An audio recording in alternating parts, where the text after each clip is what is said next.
Olá, uma grande noite para você que acompanha o Gazeta Esportiva. Boa noite, Chico Lang. Boa noite, Boa noite, meu querido Flávio Prado. Boa noite, Celso Cardoso. Bom, o programa hoje não é especializado em quadrinhos, tampouco em Marvel, mas vamos falar do Hulk, que está na mira do Palmeiras. Também temos, é claro, as últimas notícias de Corinthians, Santos e São Paulo. Tudo isso logo depois do intervalo. Então, até já.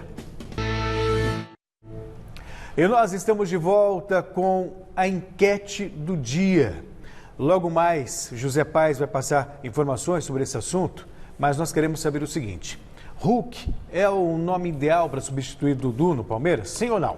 Entra no site gazetesportiva.com, deixa o seu voto. Você também pode usar o nosso QR Code, que aparece aqui embaixo usando a hashtag Gazeta Esportiva, e o seu comentário vai aparecer ao vivo no programa. Você também tem a opção de mandar um vídeo de até 10 segundos com algum comentário ou pergunta para nós pelo WhatsApp. O número é um 11 DDD, né? Para você não esquecer, se você estiver fora da Grande São Paulo, 994791633. 994791633. Antes de acionar o Zé Paes, vou perguntar para os nossos companheiros, que o Hulk vai estar disponível no mercado. O Zé Paes vai dar essas informações daqui a pouquinho. Seria o nome ideal para substituir o Dudu no Palmeiras? Uau, boa noite. Seria ótimo. O Hulk é uma grande estrela internacional e jogador forte, jogador de Copa do Mundo, e é verde, né? Então, tudo bate. Seria ótimo, seria ótimo. E aí, ele está bem próximo do Palmeiras, viu, Celso e Flávio? As negociações já começaram. E ele sabe, né, que tem grandes dificuldades, o país hoje não é aquele, né? Mas eu acho que nessa comparação aí, o Hulk é o gigante e o Dudu é o anão. Então, se você parar um pouco para pensar, é lógico que é o Hulk, né? Não tem nem o que falar. Porque o Hulk também joga na posição do anãozinho Dudu, não é verdade? Ele não, ele é gigante, ele é poderoso, ele é forte, né? Eu entendo o que você está falando. O Dudu, ele tem uma grande história no Palmeiras, mas o Hulk tem uma história ainda maior ao nível mundial. Ao nível mundial. Claro. Ele é um jogador que pode vir para o Palmeiras como ele pode ir para o Barcelona. De repente dá um clique na cabeça dos caras lá. Ele que tem 34 anos e já admitiu que é palmeirense de coração. Mas vou deixar esse tema para o José Paes, que está na Academia de Futebol e fala diretamente com a gente, com mais informações sobre essa especulação em torno de uma possível chegada do Hulk ao Verdão. Grande noite para você, José Paes.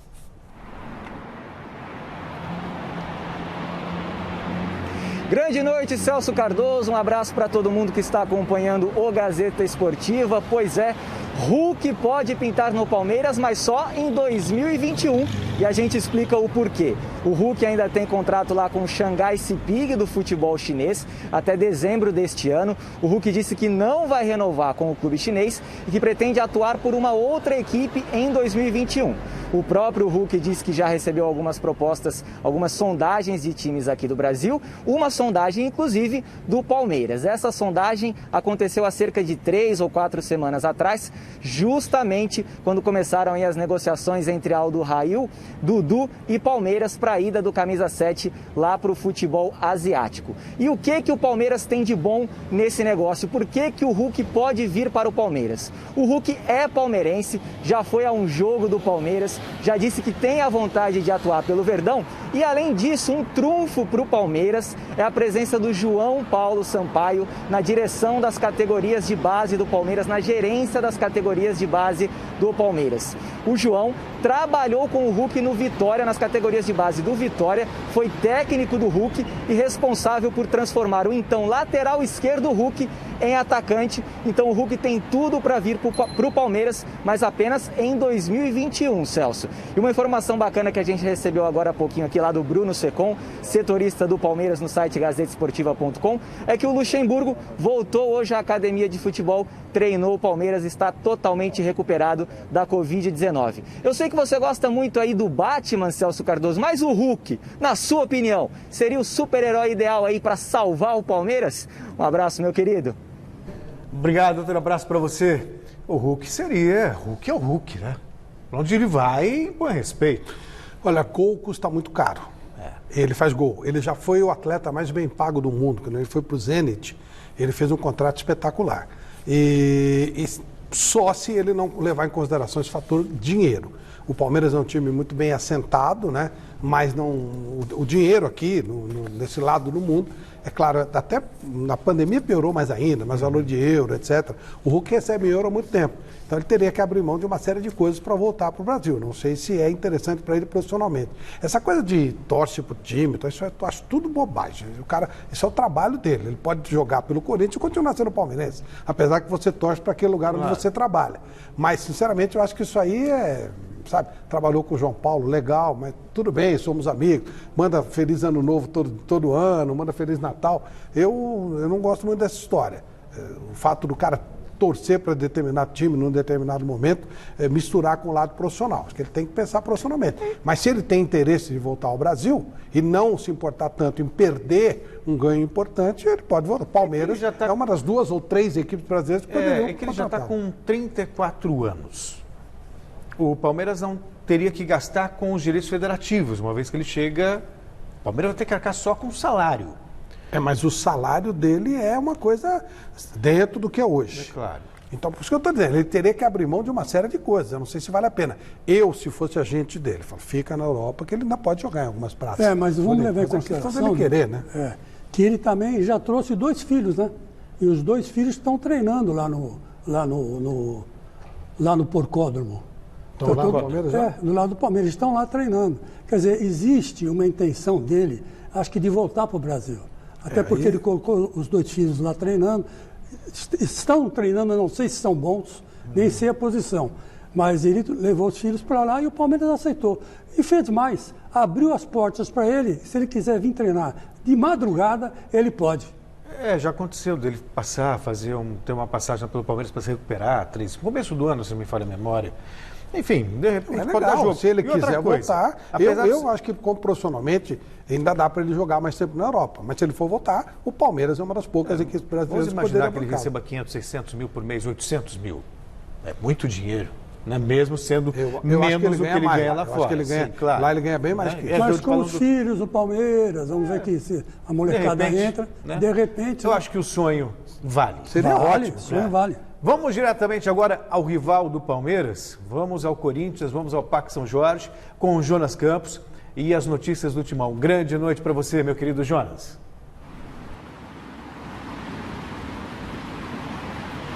Grande noite, meu querido Celso Cardoso, Flávio Prado, Chico Lang e todo mundo que acompanha o Gazeta Esportiva. Pois é, enquanto o Palmeiras fala em contratações, aqui no Corinthians, difícil fugir da temática crise financeira, crise política. O momento é bastante conturbado nos bastidores aqui do Corinthians. A gente fala ao vivo aqui em frente ao Parque São Jorge e vem acompanhando aí os últimos capítulos, os últimos episódios ligados justamente a essa crise financeira e política que tem prevalecido aqui no Corinthians. Na última segunda-feira, uma reunião por videoconferência do Conselho de Orientação do Corinthians reprovou o balanço financeiro do clube referente a 2019. Balanço esse que é sempre bom lembrar, apresenta um déficit de 177 milhões de reais, mas o Conselho Fiscal do Corinthians já afirma que esse déficit, na verdade, é 18,4 milhões de reais, maior do que foi apresentado, do que foi documentado no balanço financeiro de 2019. Portanto, muita pressão em cima da atual gestão, em cima do presidente André Sanches. E a notícia desta quarta-feira é que o Andrés apresentou um requerimento pedindo a anulação dessa reunião de segunda-feira, como eu disse, do Conselho de Orientação do Corinthians, que aprovou aí essa anulação, né, essa reprovação das contas referentes a 2019.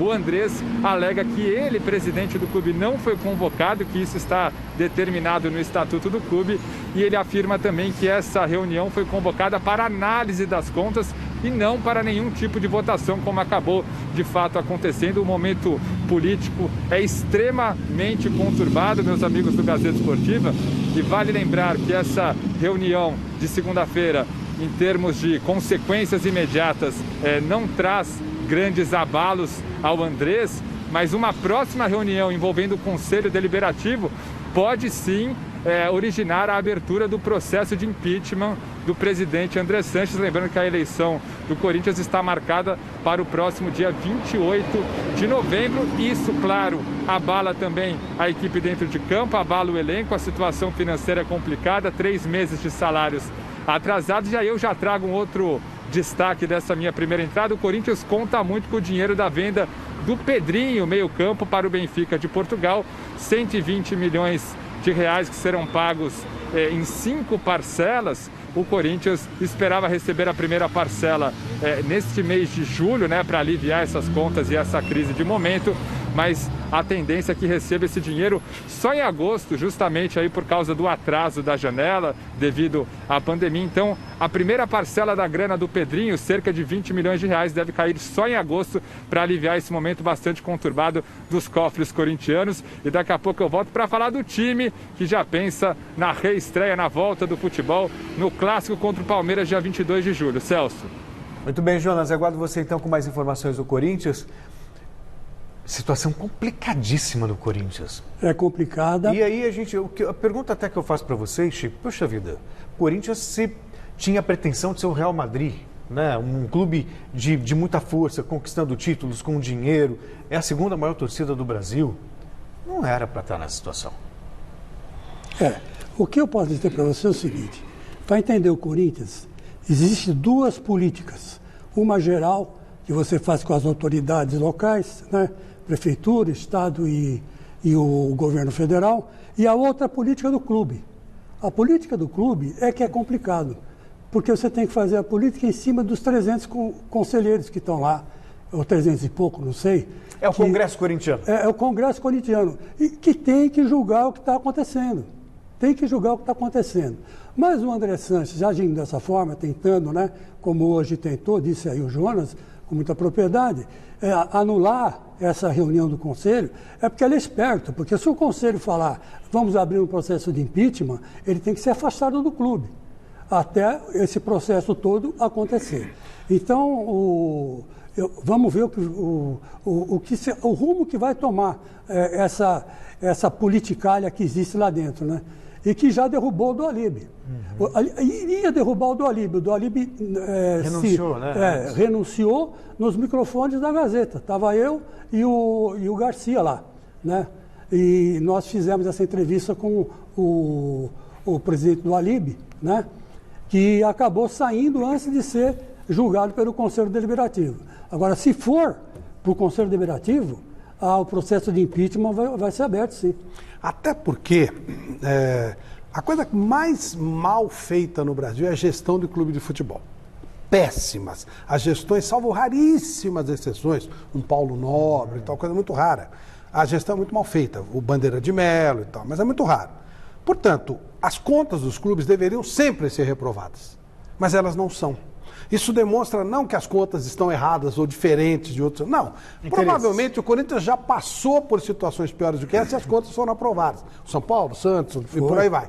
Agora demonstra fragilidade política. Eu não estou dizendo que a conta está certa ou que está errada. Só estou dizendo o seguinte: os conselheiros, eles não julgam as contas. Eles julgam a força política ou não daquele que está no poder. Por isso que as contas estão reprovadas. Então vamos supor que esteja tudo certinho. Acha um pelo em ovo. Vamos supor que está tudo errado. Se eles não quiserem que aquela pessoa estiver forte, a conta passa. O conselheiro, ele vai de acordo com o vento, entendeu? É muito por aí. Então é uma figura que eu acho que está muito... esse sistema de gestão no Brasil realmente não funciona, por isso que os clubes são tão frágeis. Parafraseando meu amigo Reinaldo Gotino, para os inimigos tudo, para os amigos tudo, para os inimigos... Depende do momento, exatamente. Agora é a vez do Marcelo Basségio chegar com as novidades do São Paulo, diretamente do CCT da Barra Funda. Uma grande noite para você, meu querido Marcelo Basségio.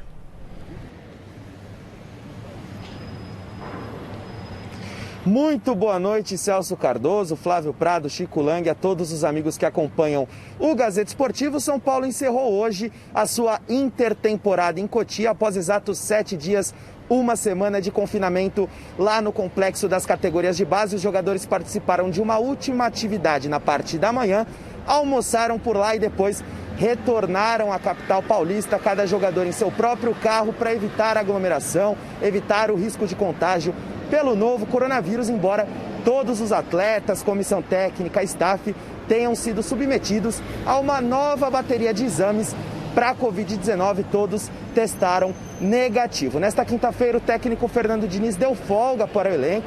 Os jogadores terão um dia livre para curtir a família, matar as saudades depois de uma semana longe, relaxar um pouquinho para depois voltar com foco total na fase final de preparação para o retorno do Campeonato Paulista. São Paulo que terá pela frente o Red Bull Bragantino em casa, e para esta partida a tendência é que Pablo seja o titular na vaga de Antony. Antony, que já não é mais jogador do São Paulo. Antony agora pertence ao Ajax da Holanda. E nesses treinos realizados em Cotia, o técnico Fernando Diniz escolheu Pablo para formar o trio de ataque titular ao lado de Vitor Bueno e Alexandre Pato. Vamos conferir o que o Pablo comentou sobre essa expectativa, essa grande responsabilidade de substituir Antony, que era um titular incontestável do time do São Paulo.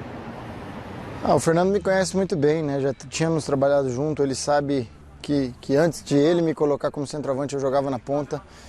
E óbvio que substituir um jogador como o Antony, óbvio que é muito difícil. Um menino que é um talento assim puro, tecnicamente absurdo que ele joga, vai fazer muita falta pra gente. Mas quem jogar na posição, eu ou qualquer jogador que for, eu acho que vai dar conta sim do recado. E espero que o Antony tenha muito sucesso na sua carreira, na sua trajetória, que seja muito feliz no Ajax. E nós aqui, quem entrar naquela posição, quem jogar naquela posição, eu tenho certeza que vai dar conta sim do recado. Se eu jogar, vou ficar muito feliz, obviamente.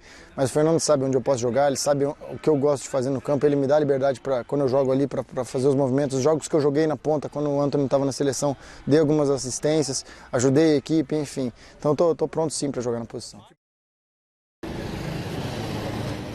Tá aí o Pablo reconhecendo a grande qualidade do Antony, a falta que ele fará ao elenco comandado pelo técnico Fernando Diniz. Agora resta aguardar para ver como o São Paulo vai se comportar com esse ataque reconfigurado, com o Pablo atuando agora na função de ponta direita. Bom, daqui a pouco eu estou de volta com mais informações do Tricolor. Agora eu devolvo a bola para vocês aí no estúdio, já estou de volta. Grande abraço, amigos, e bom programa. Até já, Marcelo Bacérgio. São jogadores com características diferentes, né? Bem diferentes. O Antony é aquele jogador para jogar numa linha de 3, no drible, quebra linha. O Pablo funciona muito mais como um segundo homem de ataque. Vai ter que mexer, vai fazer uma pequena alteração tática. Gente, é óbvio, assim, no final da carreira, se a gente for projetar, provavelmente o Antony vai ter uma carreira maior do que o Pablo, até porque ele está na Europa e tal. Mas se você for olhar hoje, o Pablo é muito mais pronto do que o Antony. O Diniz tinha que ficar se esgoelando com o Antony na beira do gramado, porque ele tem esse dom, mas é um jogador cru, ele vai ter dificuldade. Que ainda não tem a disciplina tática necessária. Ele vai ter dificuldade, depois vai aprender, porque ele é bom jogador. Ele tem uma qualidade técnica muito boa. O Pablo é um jogador muito mais pronto, é que o Pablo se contundiu demais. E quando ele voltou das condições, ele não voltou tão bem. Mas é um jogador de uma inteligência tática muito grande, é um fazedor de gols, ao contrário do Antony, que chuta mal, né? A finalização do Antony normalmente era ruim. Então não sei se o São Paulo vai perder tanto. Vai perder o lance, o homem do drible, o homem da jogada aguda, mas também vai ganhar um jogador mais pronto. E com a inteligência do Diniz, que é muito bom técnico, eu acho que as coisas vão se engrenar sim. Por ser um jogador assim tão hábil, ele vai acabar se machucando de novo, porque ele tem essa tendência, né? E aí quem vai colocar no lugar dele? A pergunta é essa, né? Do lugar do Pablo. O Antony já foi, não se conta mais com o Antony. E tudo que você falou é verdade. O Antony é um jogador brilhante, mas tem alguns defeitos técnicos, né? Não sabe chutar. Muito cru. Da idade, né? Cru, erra muito demais. passe. Taticamente ele tem muita dificuldade. Mas de repente faz uma jogada na linha de fundo e dá o gol pro companheiro. Quebra linhas, claro. Agora o Pablo não faz isso, é diferente. Ele é um tipo de um guerreiro que cai pela direita, né? Tipo de jogo é parecido com a do Pode guerreiro. jogar enfiado, o Pato caindo um pouco mais pelo lado. De repente o próprio Daniel Alves pode eventualmente chegar um pouco mais ali pelo lado. Pode ser. Sei lá, né? Bom, vamos para o nosso convidado de hoje aqui no Gazeta Esportiva, que é um personagem com muita história no futebol. Ele foi jogador, inclusive, com passagem pela seleção brasileira, dirigente e treinador.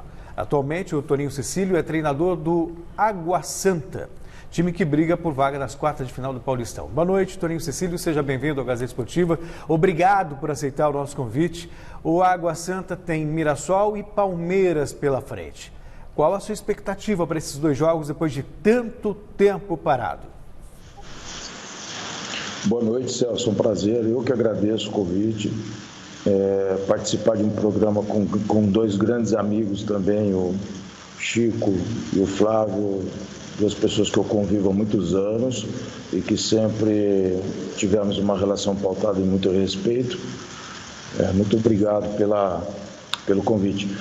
Olha, é um período inédito para todos, né, do futebol. Você voltar a fazer uma pré-temporada curta, recebendo um grupo vindo de 3 meses sem pisar no gramado, sem fazer uma partida oficial, e para jogar 2 decisões. No caso do Água Santa, são 2 decisões, porque coisas muito importantes estarão em jogo, né? Então, muda todo um planejamento de treinamento, você deixa de trabalhar tanto a resistência na parte física para trabalhar mais a fazer os trabalhos com bola, potência, velocidade, tudo isso é mais acelerado.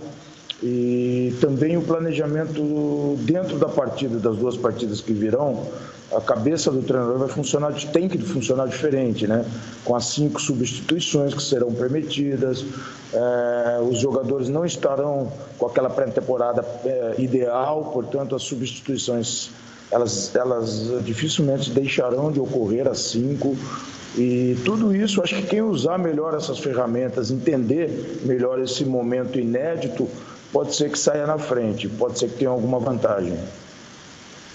Para os nossos amigos Chico e Flávio, que vão conversar com você também, uma perguntinha só. Os clubes menores, até por uma questão de calendário, a maioria dos jogadores tinha um contrato vencendo em abril, logo depois do Campeonato Paulista. Como é que ficou a situação do Água Santa? Você perdeu muitos atletas? Como é que o clube administrou isso? O Água Santa conseguiu manter uma estrutura, uma base, Celso. No entanto, perdeu 11 atletas. A reposição foi feita com 7 atletas. Há um déficit aí em termos de números, né, de 4 atletas. No entanto, nós preenchemos esse déficit com jogadores vindo da base, que já estavam aqui há algum tempo. Essa reposição com 7 atletas, eu acredito, tenho bastante confiança de que foi feita de uma forma ideal, e nos preocupamos em trazer, em achar no mercado, atletas que tenham jogado os estaduais. E apenas para deixar claro para os torcedores que estão vendo o programa, assistindo o programa, né? Eu não poderia trazer jogadores que já disputaram o Campeonato Paulista, né? Obviamente. E também a Série A2, A3, isso está no regulamento, que é proibido. Então nós tivemos que procurar fora do estado de São Paulo jogadores que vinham jogando estaduais. E eu acredito que nós fomos felizes. Os jogadores que vieram, chegaram para fazer essa reposição, estão em forma, assim, dentro do possível, vinham jogando não são aqueles atletas que estão 6 meses parados, 4, 5 meses, eles estavam jogando os estaduais, e ao menos isso ameniza um pouco essa retomada, né? Eles já vêm, no mínimo, tendo jogado estaduais pelo Brasil, portanto eu acho que a gente até conseguiu ganhar em algumas valências, como velocidade, como força, mobilidade. Eu acho que a diretoria trabalhou muito bem e nós conseguimos, sim, fazer uma boa reposição. Não deixa de ser uma situação complicada, né? Chico, Flávio, Toninho Cecília, à disposição de vocês. Bom, Toninho, é claro que a prioridade é não cair, mas pelas suas contas, dá para classificar ainda? Flávio, eu acredito que 80%, se nós vencermos as 2 partidas, nós temos uma possibilidade de quase 80%, 90% de classificar, devido ao encontro de adversários nas 2 rodadas, né, nos confrontos diretos. Eu acho, Flávio, que a situação é bastante voltada para objetivos bem importantes, né? O primeiro jogo vai ditar muita coisa para o segundo, né? Claro, porque é um campeonato, vamos dizer, um torneio de dois jogos, mas eu acho que nós estamos encarando de uma maneira como se fosse uma Copa do Mundo. A Copa do Mundo, ela tem 3 jogos ali na primeira fase, todos decisivos, enfim. Então eu acho que nós temos coisas importantes e tentando atingir o objetivo maior, que é a classificação, automaticamente nós vamos atingir, claro, óbvio, a permanência. Então nós vamos trabalhar olhando para a classificação. apesar de termos 2 adversários que fazem boas campanhas, né? O Mirassol é uma equipe com orçamento também limitado, no entanto faz boa campanha. E o Palmeiras nem se fala, né? O Palmeiras é um gigante que está bem no campeonato e nós decidimos lá no Allianz. Então, a preparação é para tentar as 2 vitórias e garantir, se possível, bem difícil, a gente sabe, mas se possível, uma classificação para outra fase. Paulinho, me diga uma coisa, eu não consigo esquecer aqueles dias lá em Gijón, na Espanha. Você lembra, no Reino de Astúrias? Eu, você e o Jorginho. O Jorginho Cantinflas. Ficávamos ali trocando uma ideia sobre futebol. Lembra disso, meu irmão? Chico, você sabe sempre que eu te vejo, eu também lembro.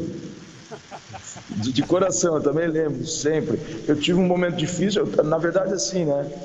Rapidamente, eu tive o melhor momento da minha carreira. Eu estava na seleção brasileira para fazer um amistoso contra a Espanha, logo após a Copa de 90, quando teve início a montagem daquela geração que foi campeão de 4. E eu fui convocado na primeira convocação. No entanto, eu tive a perda de uma gravidez, né? Eu não tinha filhos ainda, você lembra bem, e justamente no dia do jogo, minha mulher na época, minha ex-mulher, mãe do a gente acabou tendo um filho maravilhoso depois, mas na época a gente tomou um susto, ela veio a perder a gravidez e eu estava lá. Mas eu lembro bem, você foi uma pessoa que me confortou bastante, me ajudou bastante. E sempre lembro, né? Porque são datas que marcam. Felizmente eu vim a ter um filho, hoje está com 25 anos, maravilhoso, formado, fazendo doutorado. E tem mais uma menininha com a minha esposa, a Michele, que eu amo de paixão hoje. É uma menininha de 4 anos, a Antonella. Eu tenho o Matheus e a Antonella. Que maravilha. Um abraço para você, querido. Outro para você, Chico. Eu gosto muito de você, sempre te admirei bastante. Muito obrigado. Vocês todos aí, né? Sempre me trataram com muito carinho e respeito. E seja muito sempre bem-vindo, tá bom, Tony Cecílio? Muito obrigado pela sua participação no Gazeta Esportiva. Um forte abraço e boa sorte aí para você com Água Santa no Campeonato Paulista. Obrigado, Celso. Um grande abraço, bom trabalho para vocês. Obrigado. E já tem recado da galera pelo WhatsApp? Vamos conferir. Boa noite, galera da Gazeta. Hélio Soares de Guarulhos. Hulk no Palmeiras? Pelo menos o Hulk tem mundial, né? Vocês acham que vai dar certo? Vocês estão de brincadeira. Põe o Homem-Aranha também, quem sabe ele não ajuda. Olá, amigos da Gazeta, Celso, Flávio, Chico Lang. Quem tem mais condições de ser campeão paulista para vocês? Para mim, eu acho que o São Paulo. E para vocês? Boa noite, Celso, Flávio, Chico Lang, amigos da Gazeta Esportiva. Com certeza o Hulk vai ser um jogador de peso no Palmeiras. Seria uma grande contratação, espero que dê certo.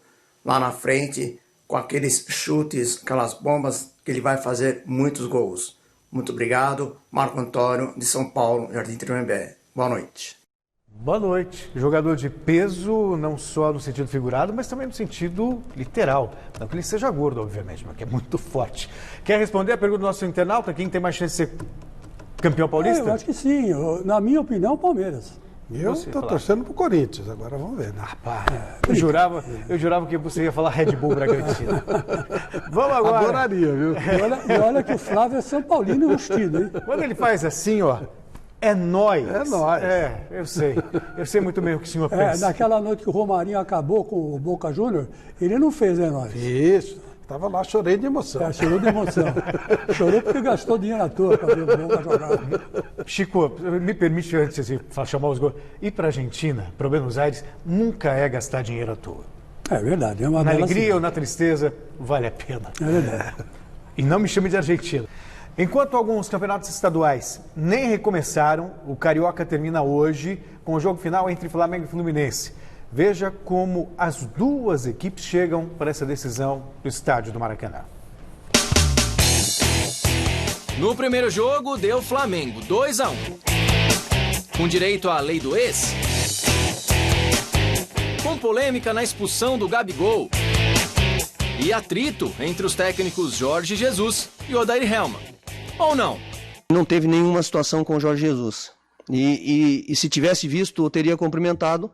E que vocês todos sabem até que não é um hábito do próprio Jorge cumprimentar antes e depois dos jogos. Eu até no início do jogo cumprimentei, ele também acabou não vendo, que são circunstâncias, a pessoa está pensando, está visualizando outra coisa, e eu realmente não vi. Bom, dentro de campo, o Flamengo tem a vantagem do empate. Em caso de vitória do Flu, por 1 gol de diferença, decisão por pênaltis. Sem Gabigol, o Flamengo aposta na volta do Bruno Henrique, que não jogou a primeira partida. Rafinha ainda é dúvida. Jorge Jesus deve começar com o Diego Alves, Rafinha ou o Mateuzinho. Rodrigo Caio, Léo Pereira e Felipe Luiz. William Arão, Gerson, Everton Ribeiro e Arrascaeta, Bruno Henrique e Pedro. Nosso time é um elenco muito qualificado, mas a gente sabe que está enfrentando um time que se fecha bem, que sai bem de contragolpe. Então a gente respeita muito o time deles. Tem nos criado algumas dificuldades dentro do jogo, mas a gente está muito confiante no nosso elenco, no nosso time para conquistar mais um jogo que vai ser muito importante. No Fluminense, a novidade é a volta do zagueiro Nino, ausência no último domingo. Paulo Henrique Ganso, recuperado de uma lombalgia, fica com opção no banco. O Flu deve começar com Muriel, Gilberto, Nino, Matheus Ferraz e Egídio. Hudson, Iago Felipe e Dodi, Nenê, Marcos Paulo e Evanilson. Eu costumo dizer que você não ganha, você não faz 2-0, não é basquete, futebol não é basquete, né? Que você faz um gol e vale 2. E você não faz o segundo antes do primeiro. Então a gente precisa fazer o primeiro gol, buscar a vantagem para buscar o resultado e o placar. E lembrando que esse pode ser o último jogo de Jorge Jesus no comando do Flamengo. O português já tem viagem marcada para Lisboa neste fim de semana. A gente torce para que ele continue conosco, mas quem vai decidir sobre seu futuro vai ser o mister. Claro que vocês têm liberdade para falar o que vocês quiserem, mas queria sugerir 2 temas inicialmente. Uma, saída do Jesus, que lá dão como certa a contratação dele pelo Benfica, e mais, levaria junto o Gerson e o Bruno Henrique. E o outro jogo em si, uma vez que o Fluminense foi melhor que o Flamengo no primeiro jogo, apesar de ter perdido. E também na final da Taça Guanabara. Da Taça Rio. Taça Rio. Taça Rio. O Odair ganhou os 2 duelos com o Jorge Jesus. Essa é a verdade. Foi melhor. O material humano é incomparável. Claro que o Flamengo é muito superior. Mas, taticamente, o Fluminense conseguiu uma melhor adaptação. Isso normalmente se repete. Não estou dizendo que o Fluminense vai ser campeão, que tem que fazer 2 gols. O jogo de domingo o Fluminense merecia ter vencido. Ou empatado. Eu acho até que vencido, mas ok. Então a vantagem de domingo pode pesar e o melhor nível dos jogadores. Mas, taticamente, quando você consegue amarrar um time 2 vezes, como foi o caso do Odair Helma, provavelmente teremos um jogo bem complicado e bem difícil. O Flamengo é favorito porque tem mais individualidade e tem um empate a seu favor. Sobre o Jorge Jesus, se ele sair, o Flamengo vai ter problemas grandes. Não é mole substituir um cara como ele. Tanto que falam até na possibilidade de ficar o auxiliar. O João de Deus, sai Jesus, cadê Deus? O Flamengo está numa fase. Sai Jesus, cadê Deus? É um negócio impressionante. E até essa possibilidade existe para não mexer muito. Porque aí a gente pensa, quem? Claro. Quem? Né? Quem não tem? Você olha bem, não tem. Quem vem à mente vem o São Paulo, que está no Atlético. Fala no Marcos Silva, que estava no Everton, que é um técnico português também, mas até o cara chegar, se adaptar, ter um novo sistema, não é fácil não, é uma substituição muito difícil e tudo leva a crer que realmente o Jorge Jesus vai embora, pelo menos é o que se fala muito no Rio de Janeiro. Ô Flávio Celso, com esse time que o Flamengo tem, você é campeão. Não é não. O Celso... Você lembra como é que estava o Abelão, com o nosso amigo Abelão? A coisa estava enrolada. Mas o Abelão era diferente, ele é mais retrancado, ele não tem essa ousadia. Ele já treina um time com um conceito diferente, né? Um conceito defensivo. Agora, o Jorge Jesus não, ele deixou o time todo no ataque. Quem sentar lá na cadeira de piloto de Fórmula 1 vai embora. Agora, só um detalhezinho, a gente fala tanto de dirigente brasileiro que usa a contratação como escudo. Lá em Portugal, o Luís Felipe Vieira, que é o presidente do Benfica, é acusado de corrupção, desvio de mais de 1 milhão, quase 2 milhões de euros. E há quem diga que a contratação do Jorge Jesus é para fazer uma fumacinha. Não há quem diga, é mesmo, até ele fala. Ele arrumou 100 milhões de euros para contratações e o Jorge Jesus é um trunfo político. Que assim... 4 anos de contrato, esse é o detalhe, né? Ele ganharia menos que o Flamengo tem um contrato de 1 ano, 3 milhões e 700 mil reais mês. Lá seriam 2 milhões e meio, só que um contrato por 4 anos. E aí, com 69 anos, se ele não tiver um centavo no bolso, tiver que nem nós, Chicão, certo? Daqui a 4 anos, ele terá 8 milhões de euros na conta, com 69 anos, morando em Lisboa e tal. É por isso que está fazendo ele pesar um pouco. Tomando vinho verde, comendo um bacalhau. Com 8 milhões de euros na conta. E namorando uma gatinha, né? Tão novinha, né? A namorada dele, né? Isso. Bonita a namorada. Eu saiba, ele tem uma senhora lá em Portugal mas que estão pega tirando pesado, fotos viu? aí que, não sei não, comprometedoras. São ilações, Chico, ilações. O novo contato agora com Marcelo Bassege, diretamente do CCT da Barra Funda, com mais notícias do São Paulo. É com você, Bassege.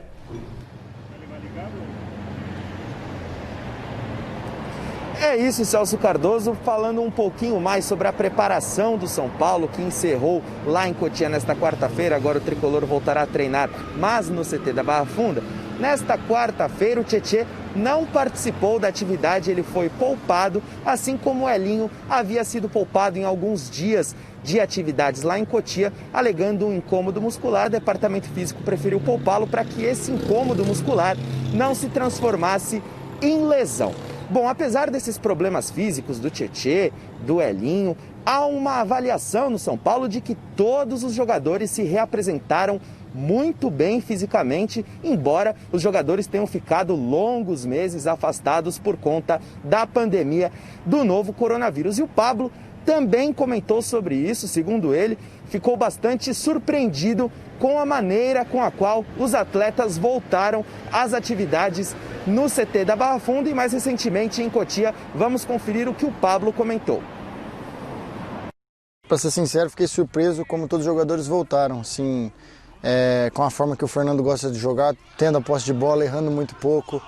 Fisicamente todos já estavam num nível assim, muito bom, a galera toda treinou, enfim. Então eu estou muito feliz com meus companheiros no dia a dia. Essa pré-temporada aqui em Cotia está sendo muito proveitosa para a gente. E óbvio que a gente precisa voltar aos jogos para saber se realmente estávamos naquele nível que a gente parou. Mas com certeza eu acredito que estaremos sim, porque todos estão muito comprometidos com o trabalho.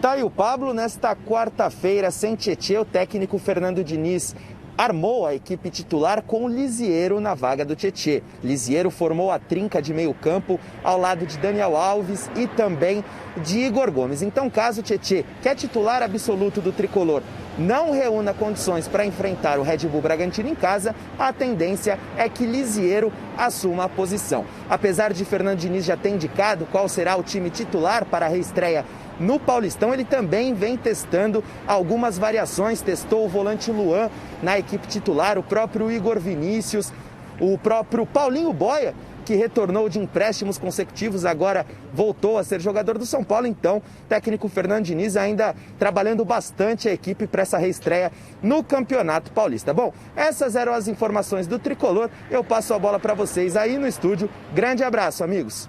Outro grande abraço para você, Marcelo Bassege.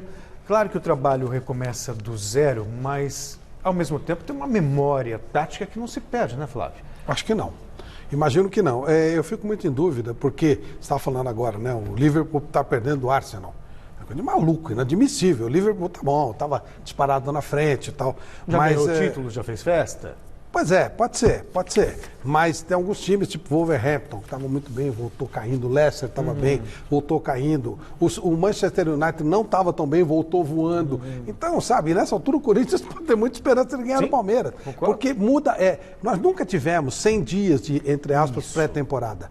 Não tem uma memória tática, você tem razão, mas não tem um antecedente de estudo para isso. E a questão psicológica também? Tem, e cada um reage de um jeito diferente. Eu tenho lido muito sobre esse tema e as pessoas reagem de maneira diferente à pandemia. Alguns se adaptaram bem, outros tiveram sérios problemas. É complexo isso, não é muito simples. Eu vou dizer uma coisa para você, eu não tenho vergonha de falar, estou 4 meses trancado na minha casa. Eu vim aqui, faço o programa, volto à minha casa com máscara, entendeu? Não vou na portaria nem para falar com ninguém. Tal o medo que eu tenho desse coronavírus aí. É medo mesmo, viu? Então cada um reage de um jeito. É coisa de medo mesmo, de ser pego, né? De não obedecer essa regra de isolamento né, de usar máscara. Agora você imagina um jogador que esteja com a cabeça, assim como você, meio receoso. Isso aí. O cara vai pro jogo. Não por ele, é diferente, mas por familiares. Por tudo, entendeu? É complexo isso. Tem cara que é mais despachado, enfim, depende muito. Mas está certíssimo você, viu, Chico? Saiba disso. O assunto agora é o Santos. E o repórter Lucas Mussetti bateu um papo virtual, claro, né, em tempos de pandemia, um papo exclusivo, entretanto, com o Luan Pérez. Titular absoluto na atual temporada, jogando todas as partidas durante os 90 minutos, o zagueiro falou sobre a expectativa para a volta das competições e da parceria com o Lucas Veríssimo. Fala Celso, Chico, Flávio, todo mundo que acompanha o nosso Gazeta Esportiva. Em momento de pandemia, a gente precisa apelar para a tecnologia. E daqui da minha casa, e é por isso que não estou usando a máscara, eu entrevistei o Luan Pérez, zagueiro titular absoluto do Santos em 2020. Ele falou sobre substituir o Gustavo Henrique, que foi para o Flamengo no final do ano passado, e destacou o entrosamento com o Lucas Veríssimo, atual companheiro na defesa do Peixe. Eu até brinquei com o Gustavo Henrique esses dias, mandei uma mensagem para ele falando que estava tentando substituir ele aqui na zaga do Santos, né? E ele também brincou, falou que estava acompanhando, estava indo muito bem, que era para eu continuar assim. Então, fico feliz, né? Espero que eu possa continuar conseguindo substituir ele, que ele fez um belíssimo trabalho aqui. Com certeza o Veríssimo, ano passado ele ganhou a bola de prata do Brasileiro, né? Sendo o melhor zagueiro, então isso não é para qualquer um, né, cara? Fico muito feliz de ser parceiro dele. A gente se dá muito bem também fora de campo, a gente conversa bastante no vestiário, ou até por mensagem, né? A gente conversa bastante, a gente brinca bastante. Dentro de campo, ele me não é que me aconselha, mas ele me passa, né? Tipo, quando você fizer isso, eu vou estar por aqui, quando você estiver por aqui, eu vou estar por ali. Então, a gente se entende bastante em campo. Luan Pérez também falou sobre a sua situação contratual. Ele está emprestado pelo Bruges, da Bélgica, até dezembro, e o Santos demorou 1 ano para pagar o valor combinado só pelo empréstimo, que era de R$1,5 milhão. O Peixe precisaria pagar outros 30 milhões de reais para ficar com o zagueiro em definitivo a partir de 2021. Lua sabe que a chance de permanência é difícil e prefere pensar apenas no campo. Eu nem estava tão preocupado com isso, né, para falar a verdade, eu nem estava tão preocupado com isso, que eu sabia que uma hora ou outra as coisas iam desenrolar, e foi o que aconteceu, desenrolaram, agora já nem ouço mais falar disso, né, porque teve o acerto, né, que o William disse que iam acertar, então fico feliz por isso. Mas, claro, a cabeça sempre foi aqui, como você disse, eu joguei todos os jogos até agora, todos os minutos, então não estava tendo problema com isso, mas agora é mais uma motivação, né, de saber que o Santos confia em mim, de que o Santos, né, realmente confiou em mim, de pagou minha dívida, de que eu estou fazendo um bom trabalho e espero continuar. Com o Luan Pérez certamente entre os titulares, o Santos vai enfrentar o Santo André na semana que vem, na Vila Belmiro, pela 11ª rodada do Campeonato Paulista. A federação ainda não confirmou se o jogo vai ser quarta ou quinta e nem falou sobre o horário. O certo é que o Peixe precisa de uma vitória simples para garantir a vaga nas quartas de final do Paulistão. Essas foram as informações do dia. Lucas Mussetti, para o Gazeta Esportivo. Obrigado, Mussetti. Próxima parada agora, Parque São Jorge. Jonas Campos conta como o Thiago Nunes está preparando o time para o derby da próxima quarta-feira contra o Palmeiras, lá na Arena de Itaquera. Fala, Jonas.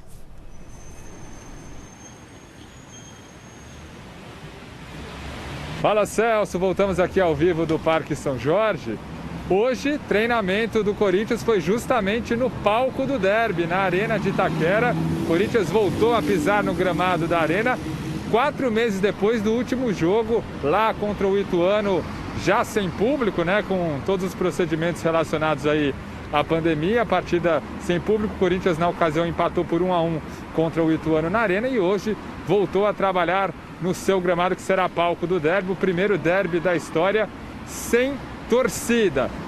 O intuito dessa atividade, segundo o técnico Thiago Nunes, foi justamente para o elenco já ir pegando o ritmo do gramado, pegando o ritmo do jogo, muito tempo sem jogar, sem atividades em gramados, entre aspas, oficiais, em campo de jogo. Então o Corinthians já foi para o palco do Clássico justamente para ir se familiarizando com o gramado da sua arena, que, como eu disse, receberá o primeiro derby da história sem a presença da torcida. A grande dúvida que fica nesse momento é sobre como voltará esse Corinthians, né? A gente já tem a informação de que o Thiago Nunes já vai trabalhando com uma determinada formação, mas ele tem um desfalque de peso, a gente conversou bastante sobre isso no Gazeta Esportiva de ontem, que é o Vitor Cantilho, diagnosticado com a Covid-19, estará fora de combate, está de quarentena, não estará à disposição do Thiago Nunes para o derby. Fica a dúvida de quem será o substituto do Cantilho no meio-campo do Corinthians, uma troca mais básica, sem mexer tanto na equipe, é a entrada do Gabriel. Claro,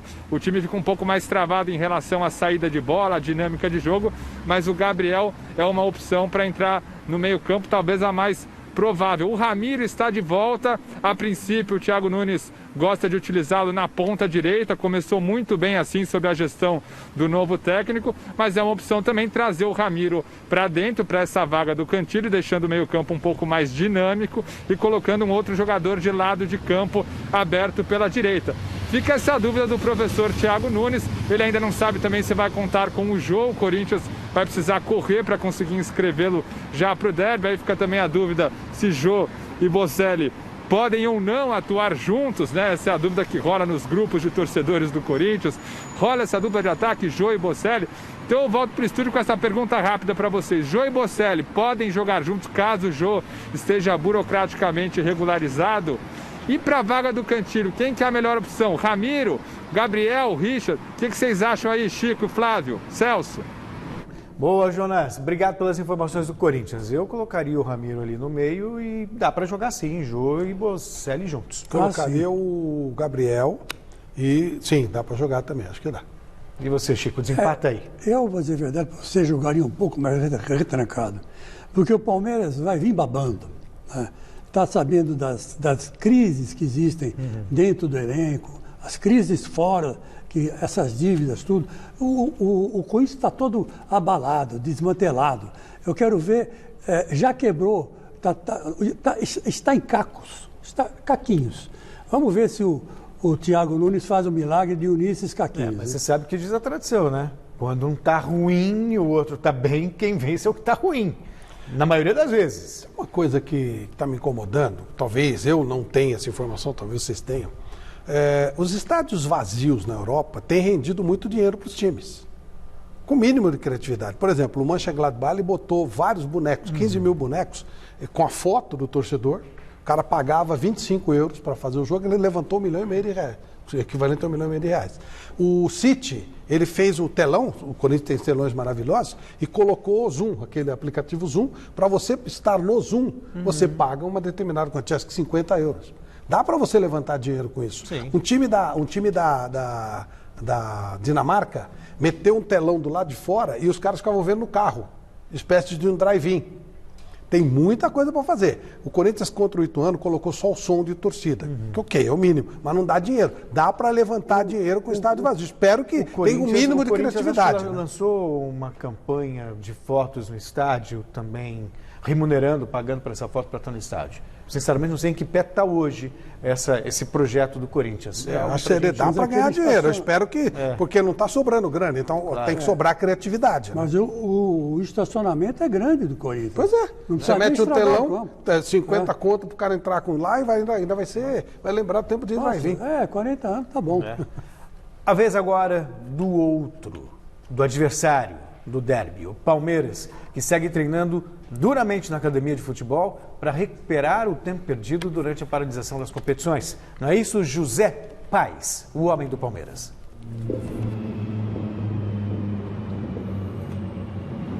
É isso, Celso. Um abraço para você, um abraço para todo mundo que está acompanhando o Gazeta Esportiva.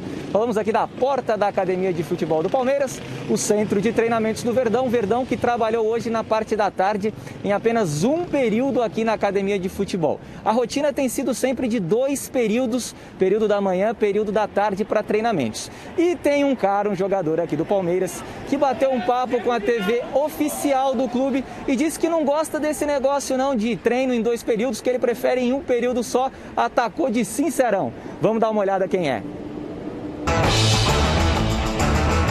Bom, eu particularmente não gosto muito de treinar 2 períodos, mas é essencial. Depois de 4 meses longe, você voltar a conviver com seu companheiro, com o atleta, né? Que a gente convive mais que a própria família. A gente está mais tempo com eles que a nossa própria família, então isso é muito importante.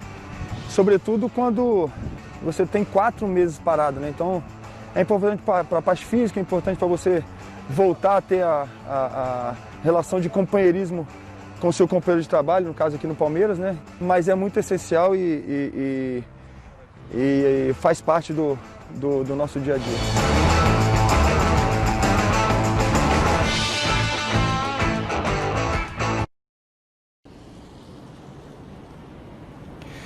Tá aí a palavra do Felipe Melo, Pitbull, cachorro louco. Vamos agora falar de outros 3 jogadores aqui do Palmeiras. Primeiro, Luan Silva, atacante, camisa 9, 21 anos, está recuperado de um problema muscular na coxa esquerda, voltou a treinar com bola, está à disposição do técnico Vanderlei Luxemburgo para essa retomada do Campeonato Paulista. Gustavo Gomes renovou por 4 anos com o Palmeiras, ele tinha vínculo até o último dia 30 de junho, renovou por mais 4 anos, mas a gente ainda não sabe se ele vai poder atuar no derby da quarta-feira que vem contra o Corinthians. Isso porque o contrato dele ainda não foi registrado na Federação Paulista de Futebol. O Palmeiras tem até o próximo dia 20 de julho para fazer isso, para que o Gustavo Gomes tenha condição de jogo. Se o Palmeiras não o registrar até o próximo dia 20 de julho, aí o Palmeiras tem um prazo até o dia 28 de julho para registrar o Gustavo Gomes, mas aí ele só vai estar à disposição para a disputa das quartas de final, caso o Palmeiras chegue até lá. E claro, antes de encerrar aqui esse link no Palmeiras, a gente tem que falar do Dudu. Dudu que viaja hoje lá para o Catar, ele treinou normalmente hoje aqui na academia de futebol, viaja hoje à noite para o Catar, para a cidade de Doha, para conhecer os companheiros, o time lá, o Aldo Halil, o técnico, depois volta para o Brasil para encerrar essa negociação aí com o Aldo Halil lá do futebol asiático. Para encerrar, uma última notícia, Celso, o Palmeiras subiu mais 6 jogadores da base para o elenco profissional para dar um suporte aí nos treinamentos nessa reta final antes da retomada do Campeonato Paulista. Volto com você, meu amigo, e até amanhã. Até amanhã, José Paz. Obrigado. E eu disse José Paz, o homem do Palmeiras, que tem que ser turistas, né? José Paz no Palmeiras, Jonas no Corinthians, Osmar Garrafa, Bacete no São Paulo e por aí vai. Vamos lá. Bom, acho que o Palmeiras volta mais responsabilizado que o Corinthians. O Palmeiras, a gente fala, né, o Santo André virou em primeira, mas foi uma questão de gols, né? O Palmeiras estava em primeiro também ali. Ele volta mais responsabilizado que o Corinthians. É bom tomar cuidado, que vence o seu melhor jogador, tem que ficar no passado, já foi. O Dudu já saiu, mas sem dúvida vem mais responsabilizado. E um detalhe que está todo mundo esquecendo, o gramado do Corinthians é meio grama sintética, né? Então o Palmeiras, nesses tempos aí, já está indo jogar na grama sintética, que é muito parecido com a do Corinthians. É uma mistura de gramas, né, que fizeram, umas bolinhas e tal. É muito parecido. Então quer dizer que o fator campo pode até ajudar o Palmeiras e prejudicar o Corinthians. E o resultado da nossa enquete? Perguntamos se Hulk é o nome ideal para substituir Dudu no Palmeiras e a maioria respondeu que sim, 65% dos votos. Obrigado, Chico Lang, obrigado, Flávio Prado. Um abraço. Obrigado. Encerramos o Gazeta Esportiva de hoje homenageando Ian Curtis, o único ex-vocalista da banda Joy Division, que completaria 64 anos nesta quarta-feira. Grande abraço, boa noite, fique agora.